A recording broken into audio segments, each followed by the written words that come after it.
Welcome back. It's now time for your lunchtime sports. A maiden test century from Kavem Hodge has highlighted the West Indies' first innings reply against hosts England in the second test as they reached 327 for 5 in the post-T session at Sports Time this at Trentbridge. They now trail by just 88 runs. Jason Holder, 16, and Joshua Da Silva, 17, are the batters at the crease. Now earlier, Hodge scored an exciting 120, his maiden test century, which included 19 fours. He also shared in a 175-run fourth-wicket partnership with Alec Athanaze, who made 88. Captain Craig Brathwaite also made 48, while Jamaica's Kirk Mackenzie could only muster 11. Shoaib Bashir has taken 2 for 100 for the English so far.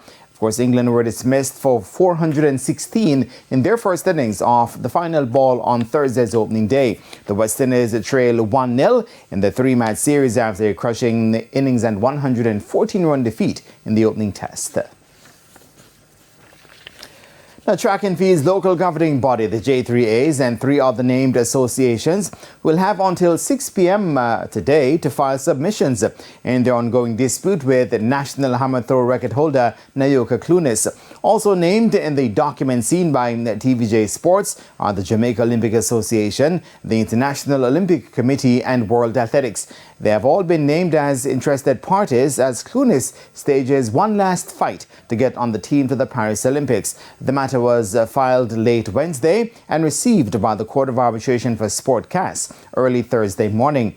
A panel formed by CAS will now await a written submission from the J3As and the interested parties and then decide whether or not to hold a hearing into the matter. An administrative mishap by the J3As saw Clunis named being left off the official list of athletes published by World Athletics last Friday. Now, the official reason given by the J3As was that there was no electricity at its offices due to the passage of Hurricane Beryl, making it not possible for them to double-check the list sent to World Athletics. Some football news now. Jamaica is on a 20 team will kickstart their World Cup qualifying campaign, the final round in Chile, when they take on three-time winners the USA in Mexico this evening. The match kicks off at 9:06 Jamaica time. Jamaica has been placed in Group A with the USA, Cuba, and Costa Rica. The top 2 teams from the 3 groups, along with the 2 best third-placed teams, will advance to the quarterfinals of the competition. And Jamaican diver Yona Knight Wisdom says he's grateful to represent Jamaica for over a decade, as he announced that he will call it quits after the Paris Olympics. Wisdom, who first represented the country at the 2016 Rio Olympics, explained the reason for his decision.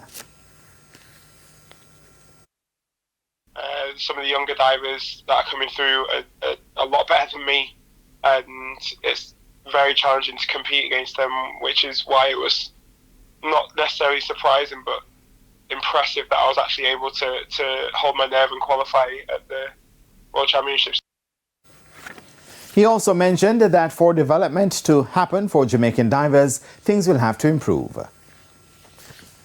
Just starting with the foundations, there's no program in Jamaica, the facilities need to improve, and for that to happen, I'm trying to find investment. I'm putting on the second year of my Dive with Yona diving camp in Kingston in August.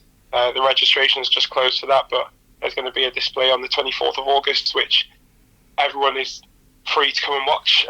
There will be a cost of entry, but that will hopefully go into the funds to develop diving and continue growing the sport. And that's it for our pool of stories for now. And I am Jermaine Brown. Shamela, back to you. Thank you, Jermaine. And that's the Midday News. I'm Shamela Pullen. Join us at 7 for Primetime News. On behalf of the news, sports, and production teams, good afternoon.